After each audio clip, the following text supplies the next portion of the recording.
Hello guys, welcome to another session of electrochemistry. In this session, we will be talking about conductance of electrolytic solution. It's a very conceptual topic, so pay attention. Let's begin. Conductance of electrolytic solution. Okay, so like we have electrical resistance, okay, that is represented by a symbol R, and it is measured in ohms. Okay, the SI unit, base unit is basically kg meter square per second cube ampere square. Now, in the same way, like how resistance is proportional to length and inversely proportional to area. Okay. So basically R is equals to rho L upon A. So this is your resistance, and where rho is your resistivity, or sometimes also referred to as specific resistance. The SI unit are ohm meter of resistivity. Okay. Now, reciprocal of resistance is known as conductance. Please note, the inverse of resistance or reciprocal of resistance is known as conductance. So G is equals to 1 upon R. So that is equals to A upon rho times L. Okay. So here the reciprocal of resistivity is known as conductivity. The SI unit of conductance is Siemens. Okay, this is your conductance, and this kappa is your conductivity. The symbol is S of conductance, and it is equal to ohm inverse, or you can also write MHO, or simply ohm inverse. Same way, inverse of resistivity is called as conductivity, sometimes also referred as specific conductance, is represented by a Greek letter kappa. The SI unit of conductivity are Siemens per meter. Now, you can see based on the values of conductivity, we divide the material in conductors. You can see very high conductivity. We again have insulators, okay, very low value of conductivity. We have semiconductors, which are actually intermediate between the conductors and insulator. Now, in the same way, some of the aqueous solution are also having some conductivity. Okay, you can note down here. So these are aqueous solution, they are having conductivity. Now in case of conductor, the electrons are responsible for conductivity. Okay, but in case of aqueous solutions, ions are responsible for conductivity. So please make a note of it. So here at different concentration, different aqueous solutions are there, and different values of conductivity you will get. No need to memorize anything here. So you can see the definitions of conductors, insulators, okay, and then semiconductors, that is like silicon, germanium and all, that is group 14. Apart from all these three, we also have material which are called as superconductors. So the definition of superconductors is having basically the material which are having zero resistivity or simply infinite conductivity. Okay, so if a material is having infinite conductivity, it's a superconductor. Okay, like earlier in olden days, very few metals or very few alloys were there which were showing this superconductor's behavior at a very low temperature, that is 0 to 15 Kelvin. But nowadays there are a lot of ceramic material and mixed oxides, so they show superconductor behavior at high temperature, comparatively high temperature, but still it's a very low temperature, 150 Kelvin. Okay, so superconductors, they are having zero resistivity or infinite conductivity. Now electronic conductance depends on nature and structure of metal. Okay, because this is electronic conductance, here conduction is happening because of electrons. So it depends on nature and structure of metal, depends on number of valence electrons per atom, and it depends also on temperature. Usually it decreases with increase of temperature. Please note down, decreases with increase of temperature. Now the conductance of electricity by ions which is present in solution, that is this one, that is known as electrolytic or ionic conductance. Reason is because there are ions which are responsible for conducting electricity.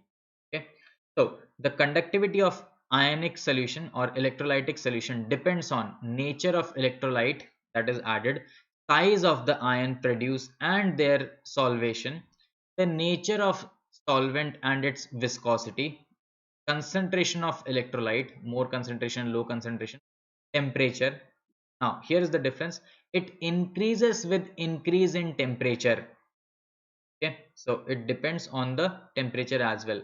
Also, let me highlight some facts here, like size of the ion produced and their solvation. So basically, if the size of ion is high, conductivity will be low. Okay, if the size of ion is low, the conductivity will be high. Then nature of solvent and its viscosity. If viscosity is high, conductivity will be low. If viscosity is low, conductivity will be high. Concentration of electrolyte. So if the concentration is high, obviously it will conductivity will be higher. Okay, because the concentration is more. Now, how to measure the conductivity of ionic solution? Okay, when we want to measure the conductivity of ionic solution, we face two problems. One of the problem is that when you pass a DC current or DC charges, when you pass, what is happening? The composition of the solution will change. Okay, so the solution of this is, instead of passing DC current, we put an AC source of power, that is alternating current. So this source of power is giving current in positive direction, and then it is giving in negative direction. So basically it is changing the current in different directions. Like one side positive terminal is there, that will become negative terminal in the second half of the cycle. Another problem that we face is that we cannot put a liquid in our circuit.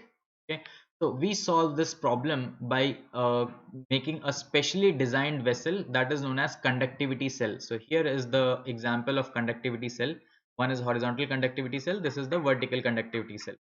So you put your conductivity sample that you want to measure in here, and you connect the two terminals with your circuit diagram or your circuit.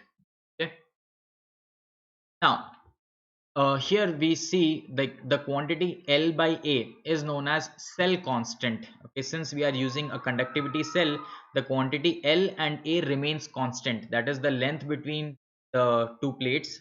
Let me show you.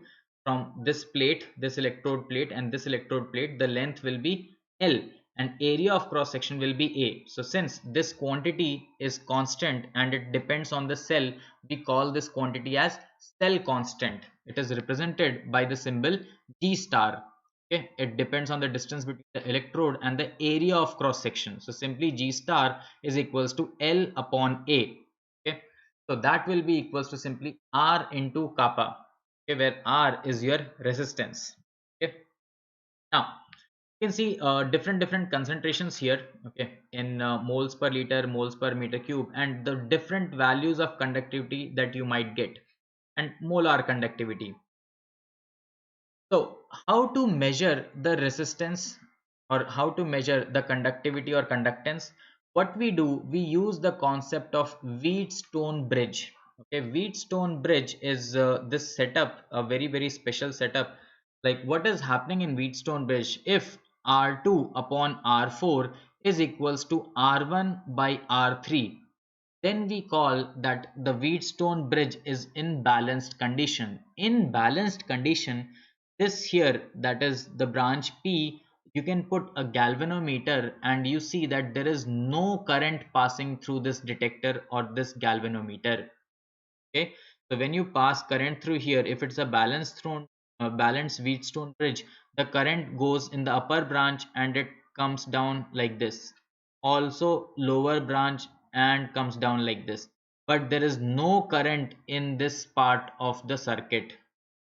So R2 by R4 is equals to R1 by R3.